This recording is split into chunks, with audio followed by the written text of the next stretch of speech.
Hello, everyone, and welcome back to nPhoto Studios. This is Eugene Nagavievsky, and I am here with a very special guest for you today. All the way from Florida is Megan DiPiero. Hello, Megan. Hello.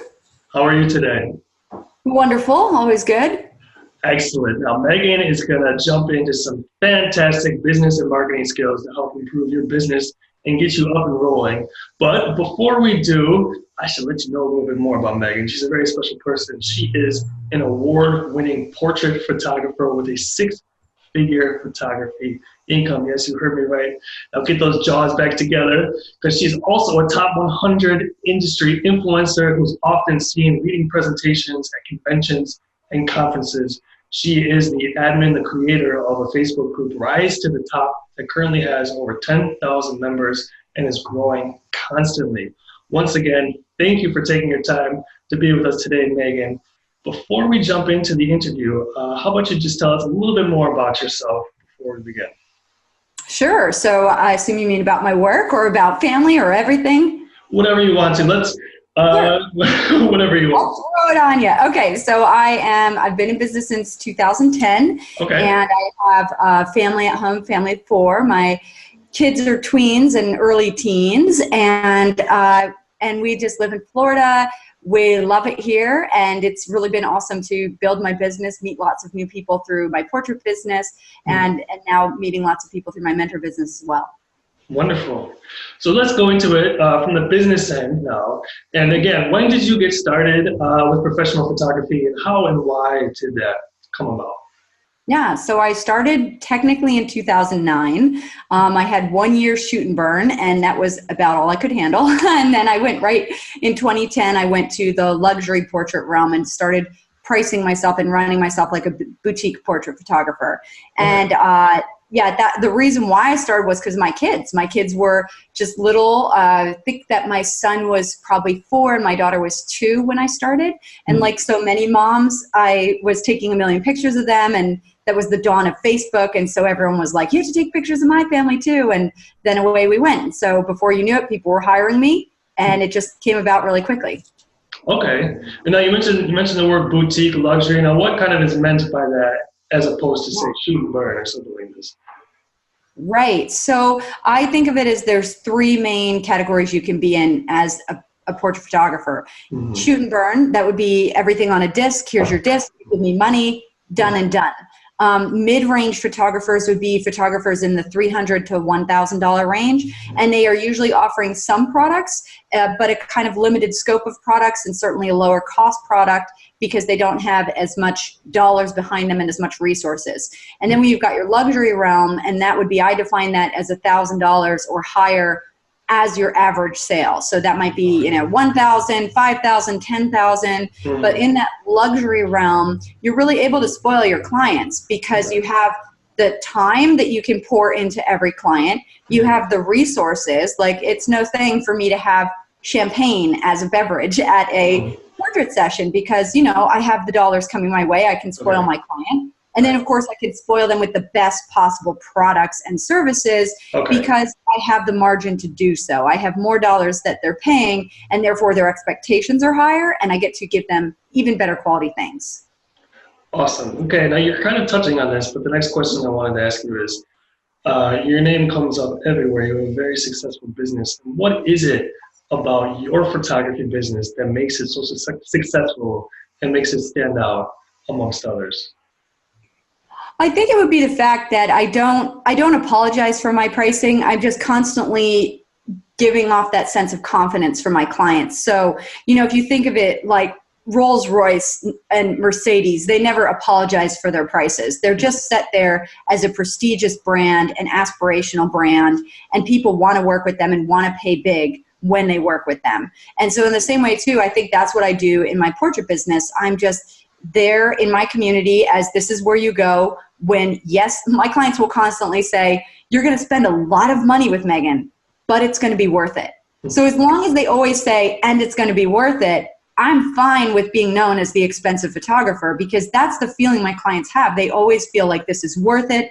And many of my clients, I've been in business so long now that I'll have people call me and they'll say, I've been following you for 5 years or 7 years and I'm ready now and I want you to do my portraits. And they've hired photographers in the past and created good work, but now they want to really up the ante and get what they know they love and deserve, and they'll spend really big on that. Like I just had a client in December in a 900 square foot apartment, very humble, not huge income, just like regular job. Mm-hmm. And she ended up spending $10,000 on portraits. And she was one of these people that had been following me for years and finally said, this is my time, and loved every minute of it. She was my favorite client all year long because she trusted the process.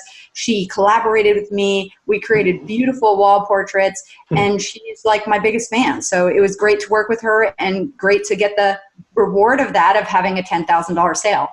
Wow. That's 10,000. That's a lot of money. And let me go here. Remember too that she lives in an apartment. This isn't someone living in a mansion. This is someone who just simply values it. So you were saying that you take this approach like a Rolls-Royce or one of these bigger companies. They don't apologize. Right. That obviously takes a lot of confidence. Yeah. So I want to focus a little bit for a second while we're here on this attitude of success. And I want to ask you directly now. How does self-confidence relate to success as a professional photographer? Totally connected. And I have a workshop that I have, and I've kind of joked that it's like me giving Dumbo his feather. Because when people study that workshop, they always go on to achieve. And the thing that they don't realize is that they always had the magic inside them, and they just needed permission to unleash that. So it's really impressive that when you say to someone, yes, you can, try this. Like I think of the example of Tiffany's, Tiffany's Jewelers, they have for sale a $185 paperclip. And it's not really a paperclip, it's really a money clip, but it looks exactly like a paperclip. And so this has been mocked on the internet. But to me, I'm like, how are they charging $185 for the paperclip? And the answer is because they can. They just simply can. Like once you realize that there's no limits, I have yet to, every time I've raised my prices, I've not had people push back. And so I have yet for people to be like, no, Megan, you've crossed the line. That's too much. I can't afford you. Like they just keep coming along. And so, when you put a higher price tag out there, people actually believe that it is more valuable because they're like, I saw that $185 paperclip and I was like, I kind of want that now. Like, why is it $185? So letting people take those limits off themselves. And here's the thing. The confidence doesn't come right away. You're going to be afraid to charge big. I know it because I've been there and I'm still afraid to this day. Like if I think about raising my prices more, it makes me a little weak in the knees, It's a scary thing. But you have to do what your business tells you to do. And what I mean by that is if you put pen to paper and truly dig deep into a cost of doing business analysis and say, what's the salary I want to make? What's the time I can afford to put into this? What are the dollars that my products are going to cost? When you analyze all those things, your analysis is going to tell you what you must charge. It's not like I pulled these numbers out of thin air. I analyzed what business I wanted to create, what clients I wanted to serve, and I came up with dollars and cents on what that must be. And when I first started, I was so afraid of that number. I thought there's no way, because I went from $250 average sale to $2,500 average sale. And I said, there's no way I can mark up my prices 10 times. This is too scary. But I had to. So what I did was on the back of my product guide, I put a picture of my kids. And no one ever knew that was there. But I just knew it was there. And I would go into that sales session being like, this is scaring me, but I have confidence. And if I don't have enough confidence for myself, I can have confidence for my family because I'm doing this to literally feed my family, but also to support my family and to have more freedom with my family. And so I can charge this to create the career of my dreams. And even if I don't think I'm worth it, my family is worth it. So that's what gave me the confidence to move forward into that big pricing. That's a wonderful way to look at it, that you're doing it for many other people. And a lot of photographers, even if they have a problem with the confidence from the business end, they're very confident photographers. So just finding a way to channel it into the business spectrum as well is very important. And I think what you say too about finding a way to step out of what you think people will want is important too. And again, that idea of luxury and luxury pricing, it's different than the average thought process. It's a very valid point as well. So you mentioned it a few times yourself, how you can get to this $10,000 sale. And what kind of, I also read that you're big on servicing customers and these kind of things. So the question that I wanted to ask you is, just to help people get kind of an idea, is what does like a $10,000 service look like coming from Megan DiPiero and Megan DiPiero Photography? Sure. Well, so none of my clients know they're going to spend $10,000 up front. I prepare them with the concept that they might. And I do that even at the point of phone inquiry, that I will say to them, clients spend between X to X. And so my range that I express to clients currently is, I'll say clients spend between $1,500 to $15,000 or more. So they've already heard that number, but they're still not thinking, okay, that's not going to be me. I'm not going to spend that. Right. But then when we work through the process, what they're going to receive on it is that they're going to receive exceptional service. And so not only service from me, they also have, my staff is part of the process as well. So hair and makeup artistry, I have a retoucher so that we can keep things, quick delivery, and then I'm not bogged down with that. And then we also have pieces like the products they get. So they're going to get certainly a high quantity of images, but they're also going to get products that are really valuable, like multiple wall art arrangements on their walls. So not just a wall portrait, but an arrangement of wall portraits. And I think that that's so valuable because most people can't think, how am I going to DIY this? If you try to think, how am I going to put a triptych together, or even more complicated, a collage or a gallery wall, people can't visualize that in their head. So you're going to do that for them. My clients, typically in a $10,000 sale, they may also get an album. So an album, again, is something that clients can't DIY. They might be familiar with an album company, but it's not going to be a high quality album company. It might be something like Snapfish or, something like that. So when I give them my albums are handcrafted. Now they have something they never could have attained by themselves, something that's going to stand the test of time and make them look gorgeous. So those are all the things that they receive. It's exceptional experience, it's amazing products, and then it's the service that they're getting. And of course they're getting images, right? They're getting beautiful images, and all that is there. But even if you are doubtful, because I know so many photographers question their skills and question, hey, I'm not worth it, I'm not a master photographer, whatever they might say, they're going to question that. But you can lift your brand up by having really beautiful products to rely on and a really amazing experience. You can offer those two things whether or not you're the world's best photographer or not. And I'm frankly not the world's best photographer. I'm just creating beautiful images and a beautiful experience first and foremost. But they're not, my images, many of the images I shoot for my clients, they would not be award winning. They would be just beautiful images that capture a moment. So do you believe that something is lost if there are photographers out there who do not offer some kind of high quality, long lasting print product? Oh, definitely.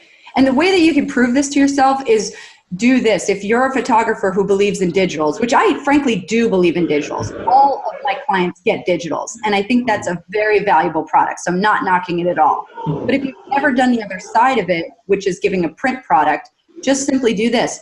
Go order a print product from a high-end vendor. And when it comes in the mail and you open it up, you're going to be like, oh, I am an amazing artist. Because something might look beautiful on a screen, but then when you have it in your hands, you're just like, this is art. This is a piece of art. So people are depriving their clients of that extra advantage. And I think they should really dive into it and embrace it, because that's going to be the most beautiful thing that their clients see. And not only that, but digitals don't get looked at. I take digitals all day long. We're all snapping pictures on our phone. We'll see it on Facebook for a half a day, but you will walk by a wall portrait every day. This, I don't know if you could see it behind me, but this is a portrait of me from a session that I did about 4 years ago that one of my friends photographed for me. And that portrait, this is in my husband's study. So every day he gets to see me, and then I walk in and I see me too. And it's just this really affirming, confidence building moment to say, look at that hottie, So having that for Absolutely. your clients, affirming whatever it is they need affirmed. Like, do they need to see every day their children smiling, or the love of their husband, or how beautiful they are? Whatever they need to see, that's going to be on display, and that's going to be proof to themselves that they're worth it. Okay. So here again, we're circling around this topic, but let me just ask it straight on, just to be clear. For these people who might be hesitant to offer printed products, or just in general, what do you see as kind of the biggest challenge photographers have in offering printed products? And what might you say to somebody to kind of get them over the hump to start to offer printed products? Yeah, I hear you on that, because when I started, there's so much new stuff when you're beginning. It's like you're just trying to figure out aperture, and now you're like, wait, what? I've got to figure out this whole other thing, and that's really intimidating. And even like I remember when I started, it took me the longest time to understand the difference between 8:10 aspect ratio and 4:6 aspect ratio. And now it's like second nature. But when I started, I'm like, wait, why is this lopping off part of my picture? I don't understand. And now I totally get it. So all those things are complicated. The other thing that's complicated is profiling your images, keeping the color profile where you want, all that stuff.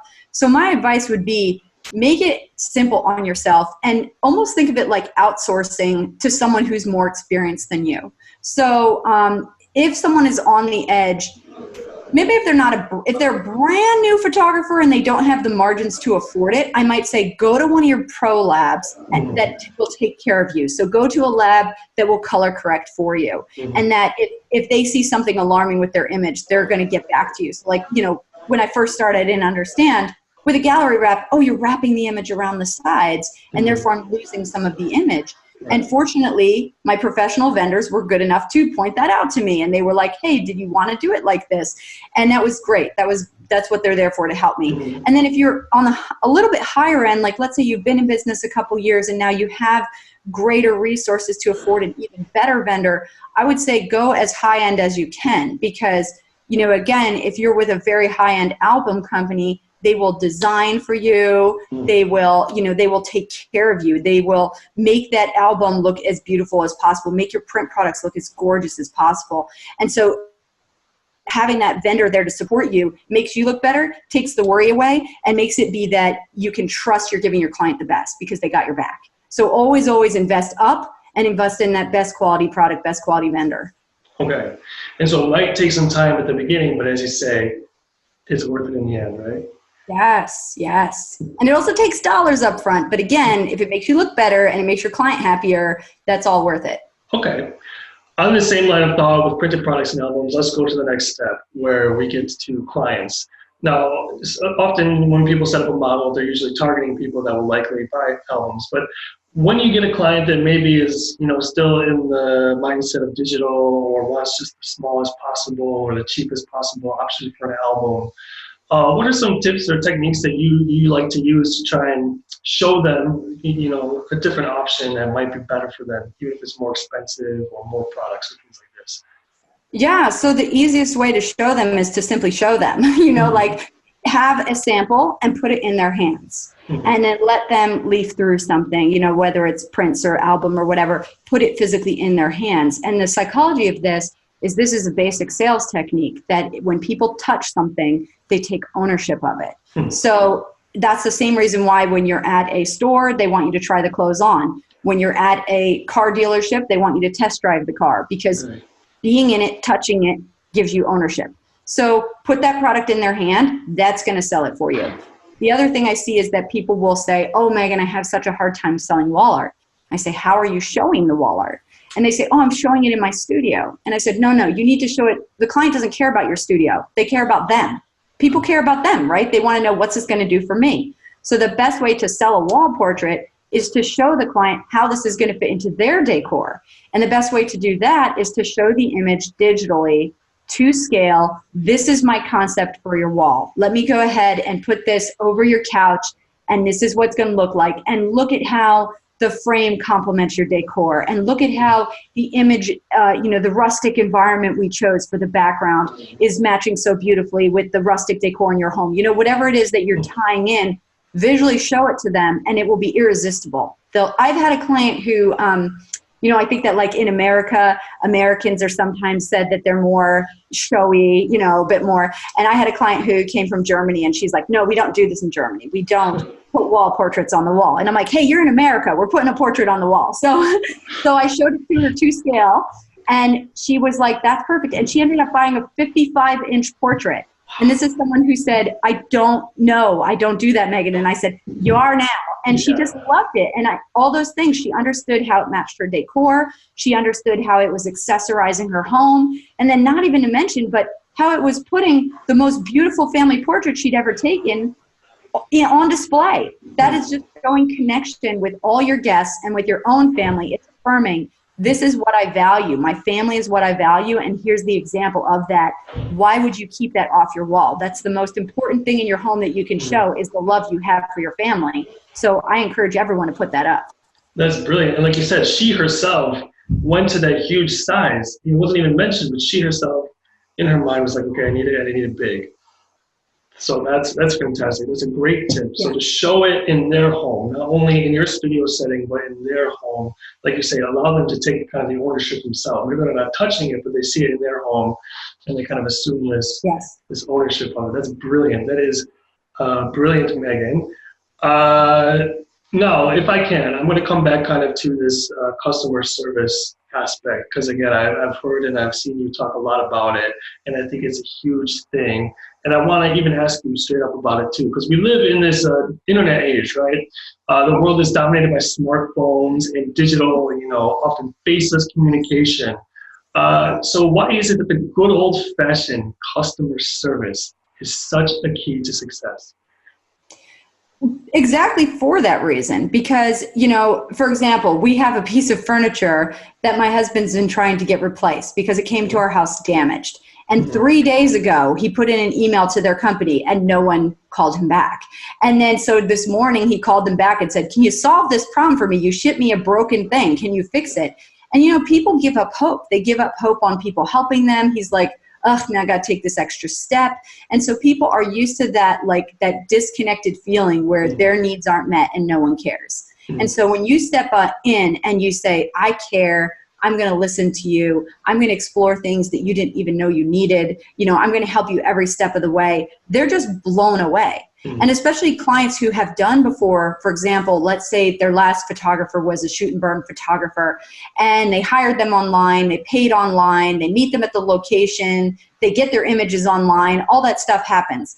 Well, when they work with me, it could not be more different. First of all, I will not book a client until I've talked to them on a phone, until I've had a human voice connection with them to understand their needs, because they might be telling me, hey, what we need is this. But then when we start the discovery process, we actually find out, no, we actually need this. And we start like exploring and opening up possibilities and talking about everything under the sun and why this is important and how are we going to, showcase what they want.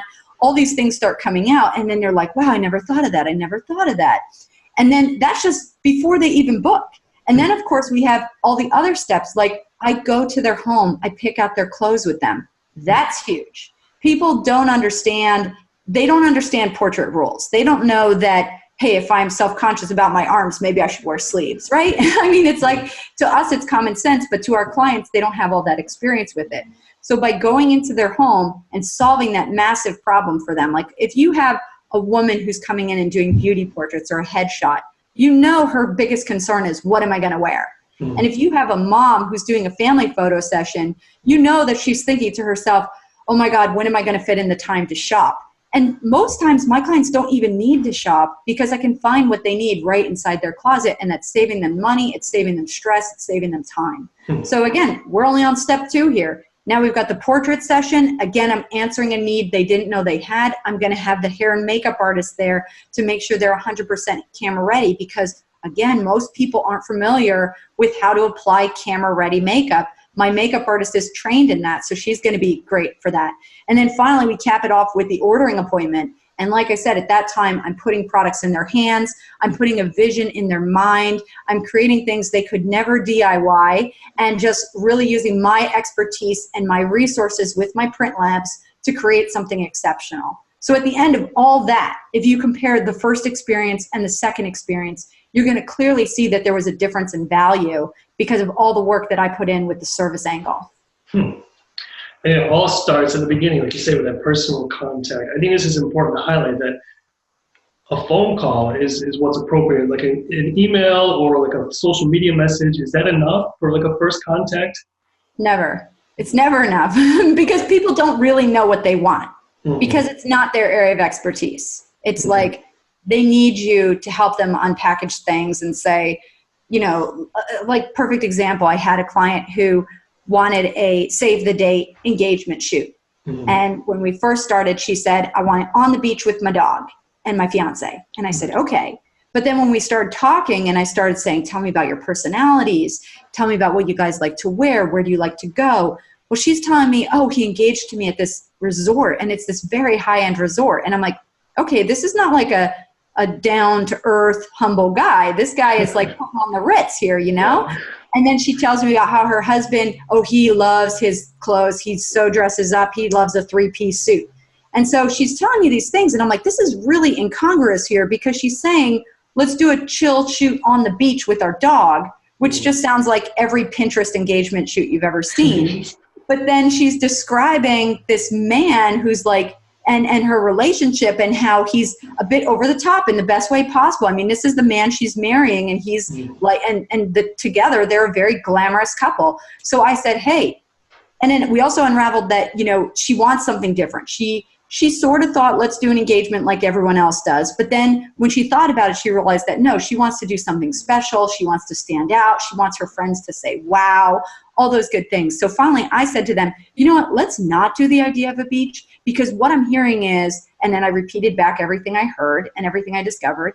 And I said, why don't we do a dress with, a glamorous sequin dress? And why don't we do him in his 3-piece suit? And why don't we make this Vanity Fair-esque super glam experience for you guys? And listen, I know your dog is important to you, of course. Let's have a handler bring the dog at the end, and that way we can have the whole morning just for us, and then we'll have the dog at the end. You guys change into jeans and your comfy casual clothes, and we'll create something that feels like a Gap ad. It will be contemporary, it'll be fresh, but it will be relaxed, like what you want. I said, does that solve all your needs? And she said, yes, that so solves my needs. So how would any of that have been communicated through a web form? There's no way, because she didn't know that's what she wanted until I started drawing it out of her with my expertise and what I know is possible, and then reflecting on who she is and what she needs for her custom shoot. Okay.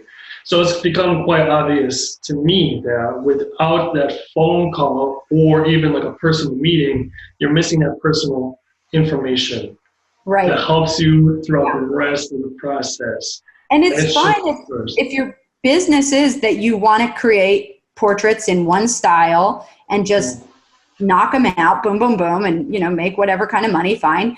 But if your goal is to honor the individual and to create something that's a custom experience that they can only get through a custom portrait artist, then you need to take that discovery time. Otherwise, you're just going to be creating someone else's vision, and you need to create the client in front of you. You need to create their vision. Right. And that's really important to know too. So thank you for that, Megan. Now, kind of on the same line here now, for a photographer that's just starting out, or for someone that seems to be kind of stuck in first gear, what steps should they take to really get them moving in the right direction? All right, so we've got a photographer, they're stuck. I'm guessing, unless you want to add to this, I'm guessing they're stuck because of their prices, would you say? I think so. Yeah. I think so too. I think when most people are stuck, that's where they're stuck. They're feeling frustrated, and the reason why they're feeling frustrated is because the money that they're making is not justifying the time and emotional energy that they're putting in. And so they feel like they're being taken advantage of. So that's a really stuck place to be. And I always say, hey, if you're frustrated doing a job, just price yourself out of the job. Because, hey, if a client says yes and you make a ton of money, I bet you're going to love that job. But if you're feeling this disconnect where like, why am I doing all this and I'm not getting this money? That's going to be frustrating. So what that person needs to do is they need to really invest in the business education side. I mean, there's no ways about it. photographers spend all this time and energy. They'll invest in lights, they'll invest in art workshops, they'll invest in Photoshop, they'll do all these things to better their skills, and that's awesome and admirable.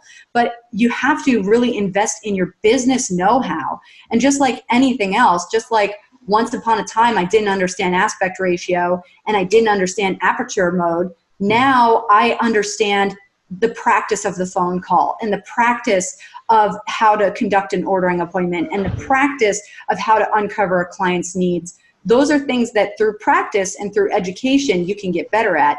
And when you have the skills, you will lift your business up. So it all comes down to a stuck photographer has to reevaluate what business education do they have, where are the gaps, and where do they need to turn to fill in those gaps so that they can outperform where they were yesterday. Okay, so really giving a serious thought to the business end of things and reevaluating their pricing structure, because you said before everybody has their own style, but when we were talking about, in the last question, and you said that if they wanted to, they can take this approach a more personal, get the information before, or they can be kind of this, mass production, mass production thing. But that sounds like the unhappy photographer, That sounds like the badly priced photographer who's like, I don't like this. So I think that we're kind of saying, again, choose your own style, everybody has their own style, but it sounds to me like a funner, more fulfilling role is to have yourself educated, try and get as much information as you can at the beginning when you're meeting with clients, which means maybe in person or at least over the phone. Even though we're in this digital age, even though we're Facebook everything, email everything, those seem to be two valuable thoughts to always consider. So let me just check my notes here. Now, what are some tips or on the topic of pricing, and particularly in marketing for a photographer? What are some tips or advice that you would offer on how to market their products? So we're talking about meeting them in person. We're talking about educating themselves. They've decided to, okay, let me use the print products. Okay, but how do I show them? How do I display them? What maybe proper pricing scale is there to give these products? What are some tips or advice you might have in that regard? So specifically tips on how to price products. Is that the question? Or or market them. They're saying, okay, I'll try these printed products, but now how do I offer them to my clients?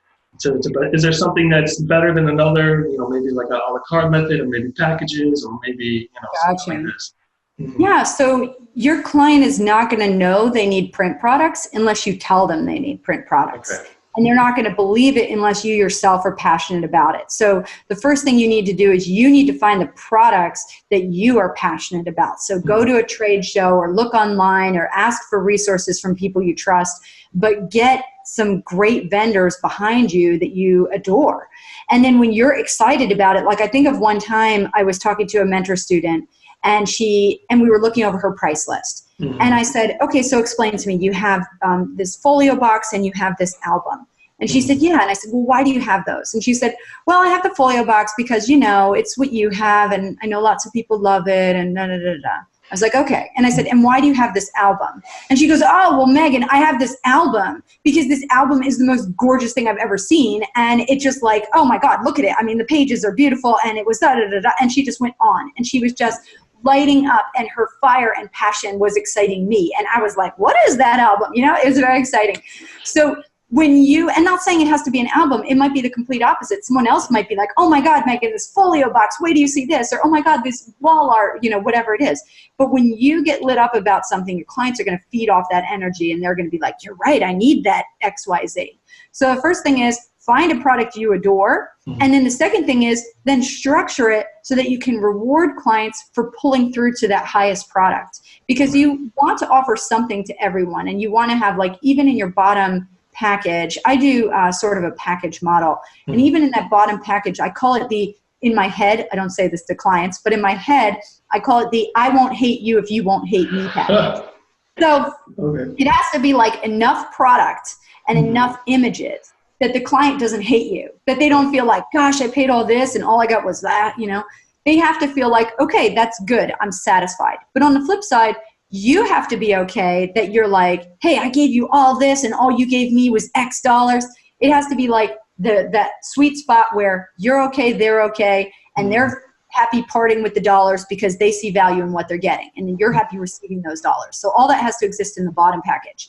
Your top package on the flip side has to be, like I said, that thing that you love, that you're like super passionate about, because you got to like put that up on a pedestal and be like, man, if you pay this, you can get this. How awesome would that be? And then the middle is just that thing that creates a love factor for your client, that your client loves what they're getting, but that it's going to be, it's a little in between. It's not like the most fabulous thing that you're over the moon about, but it's also not like the small package, which is like, okay, you can get these. So it has to feel like that happy mix. Right. So, I mean, it's a really big, broad sketch, but I can't dial in too deeply because everyone's business model is going to be different, and everyone's love and passion for their products is going to be different. So you have to customize it to you and what you and your clients would love. Okay, and I understand that. And I understand this next question, again, it's going to depend on a client-to-client basis, but do you generally feel it out, or do you kind of always shoot from the top? Or is it just a random thing, or how does it work when you have clients within those packages? Yeah, so I know from the phone call about where my client stands with things because I've done that proper discovery, and in the process they've given me some clues. They've either given me clues on like what is an acceptable value to them, or they've given me clues on what is something they're excited about. So I kind of know where things are going to go, and when I go to that ordering appointment, I go in it with, okay, this is the basement and this is the ceiling. So just like any athlete would do, if you're a high performing athlete, you always want to pre-visualize what does the win look like. And so I pre-visualize, okay, what is this client going to, what is the sale going to look like? Where are they going to object? What are they going to love most? How am I going to show them the thing that they are adoring? All these things. So I'm pre-visualizing the whole thing before I even walk in the door. And then I know, okay, I think the basement, the least I think this client is going to spend is this. But the most this client is going to spend, the ceiling, could be this. And realistically, I think the client's going to go right here. So before I walk in, I know what that range looks like, and I know where I can target that client best. Okay. And again, another super valuable reason to have like an in-depth conversation before you meet with people, because how awkward is it for people when they get there and you're shoving something down their throat that this is out of their price range, and they're like, I don't want to say no and sound cheap, but this is too much. Yeah. And vice versa. You don't want to lowball them and make them think that they're cheapskates. So another reason to really, really have the in-depth gathering of data before you meet the people, which over the phone or in person is wonderful. And also knowing that you're serving them where they're at, because I had a client one time and she came in and she said, okay, Megan, I can't spend big. I know you're worth it. I know this is going to be amazing, but I gotta stay within this range. I've got to be at like 1,500. And I said, okay, no problem. Let's do this. I totally respect that you've got a budget you want to stick with. And I know that you're going to want to, work within that framework. So let me suggest, instead of doing 3 outfits, let's just do 1. And then that way we can really focus and get you the top images from that 1 outfit. What do you think? And she was like, oh my gosh, thank you so much for working with me on this. That'd be awesome.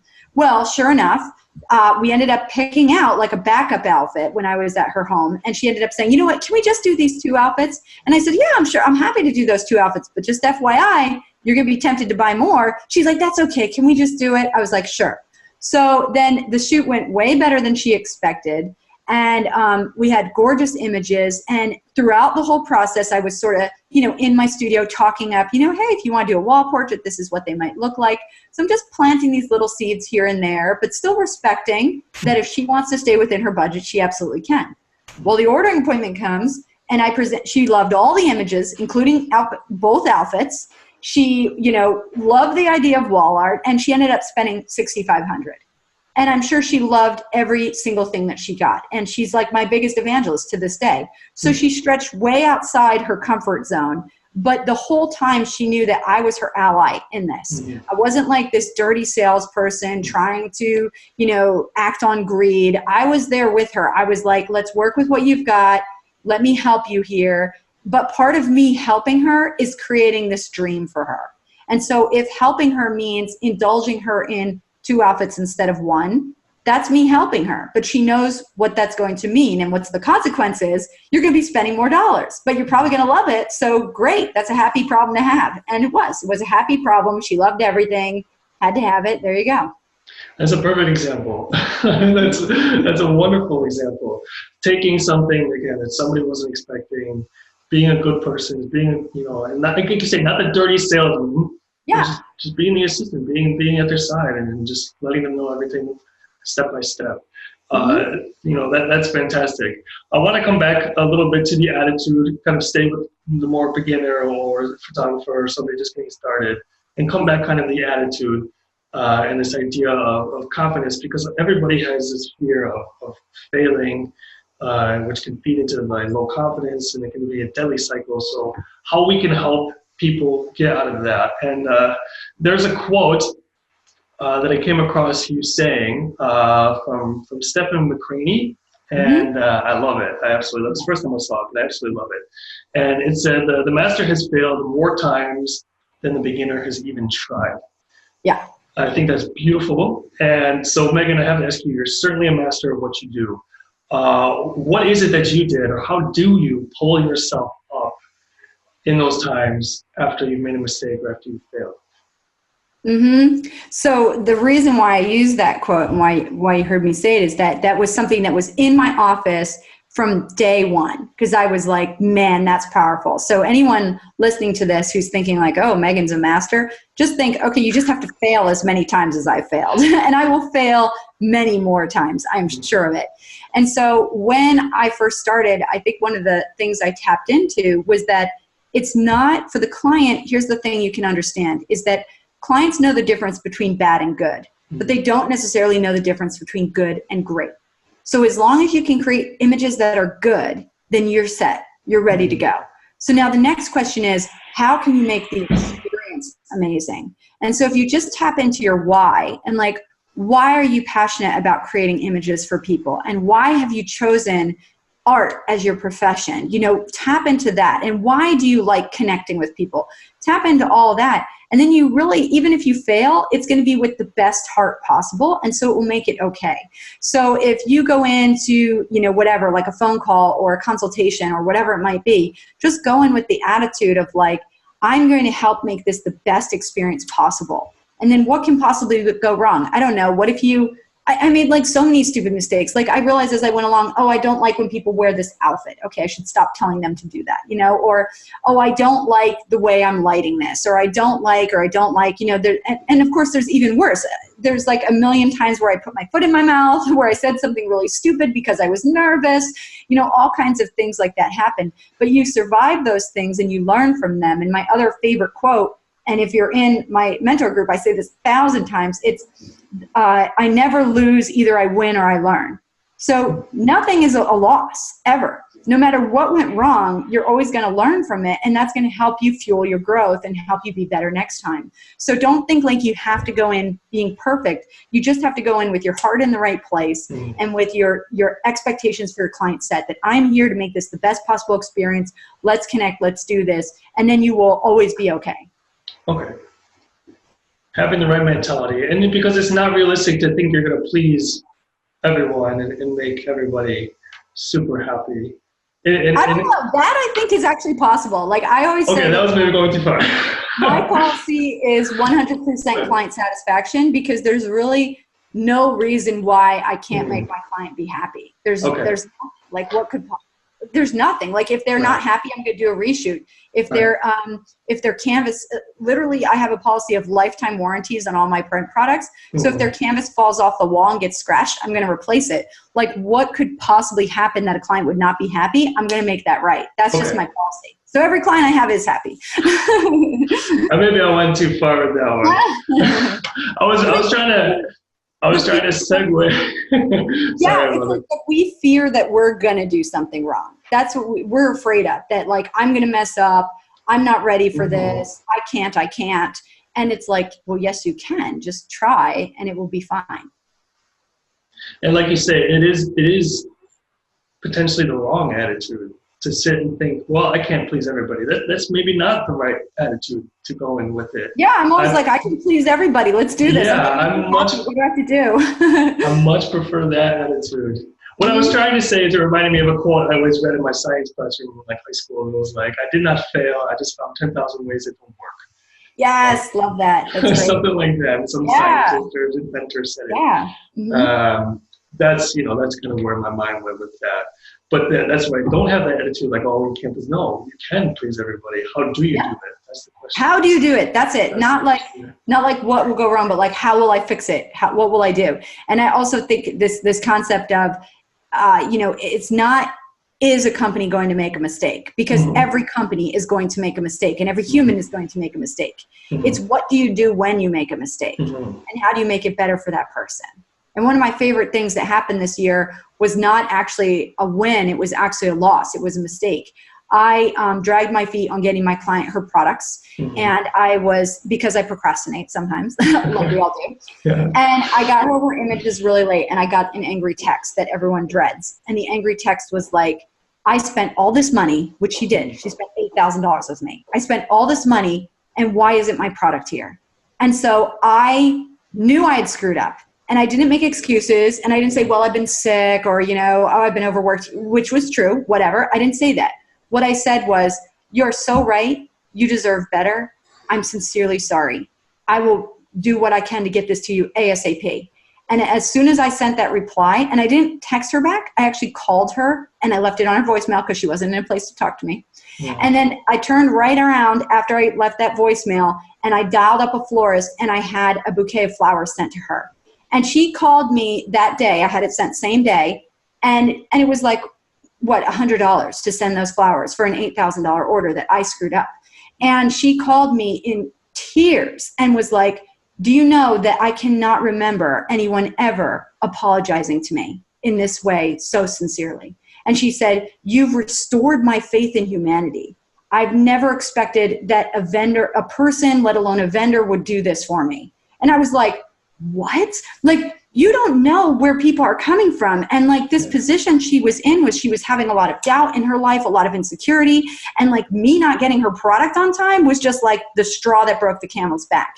And so then flipping the script and being like, I screwed up. I'm sorry. Making it right. And I didn't totally make it right. I mean, I still delivered her product late, but at that point it didn't matter because she felt that healing from the interaction we had. So there's just so many ways that you as a company can make everyone feel good and make everything right. Just having your humility in the right place and having your intentions that I'm always going to grow. I'm always going to make people feel wonderful. Let's do this. That's it. That's wonderful. Taking the lemons and making lemonade is the popular saying, isn't it? Mm-hmm. We kind of touched on this a little bit, but let me get to it directly one last time before we close here. What's one kind of piece of advice you would give to somebody just starting out, just becoming a professional photographer that you think is something they might not hear very often or is extremely valuable to know? Extremely valuable for a new photographer. I mean, I really wish I could do is I wish I could tell every photographer that their work is good enough. I wish everyone would understand that, because even when I look back at my work when I started is nowhere near what my work is like now.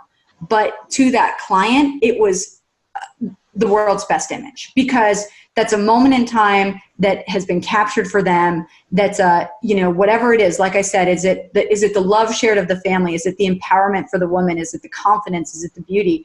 Whatever it is, those are the things we're capturing. We're not capturing like the 3-to-1 light ratio. We're not capturing the backlight, whatever. We're capturing the moment and the expression. And so if you can understand the impact you make on people's lives through that emotion, I always say expression beats perfection, then you are good enough.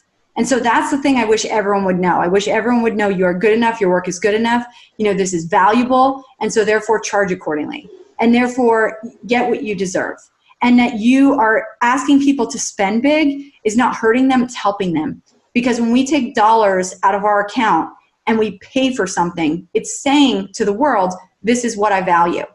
And so whatever you have created for them, then asking for a price around that is saying to them, affirming, this is what I value, and therefore I'm paying for it. That's so much more important than whatever, a car or, a new TV. It's so much more important to say, I value this, I'm paying for this, and we have that gift to give to people. So that would be my biggest message, is know your worth, know your value, and know how important that is to the people we serve. Very powerful message. Thank you for that, Megan. That was fantastic.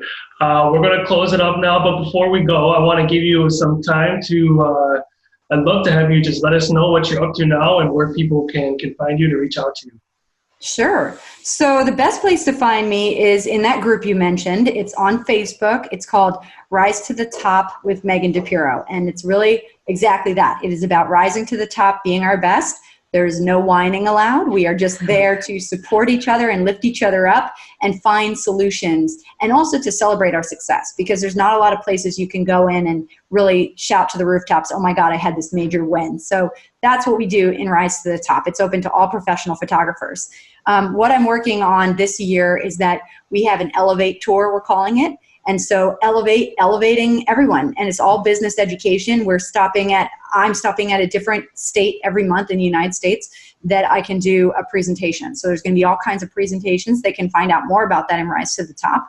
And then coming up in the summertime, we are having some new video productions that we're going to be launching. So we already have our favorite video production, which is called Level Up. And we'll be adding to that to really complete people's business education. We'll have sales, marketing, and my favorite thing, headshots, all available. Wonderful. So be sure to keep checking in with Megan. Thank you again, Megan. It was so wonderful. Thank you so much for your time. I know you're a very busy photographer. Thank you for taking the time to sit down with us today. It was a pleasure. Thanks. Okay. Have a wonderful day, and thank you for tuning in, all of you over at nPhoto. Be sure to keep checking back in. We're going to come back to you with some more great content shortly. All right. Take care, everybody.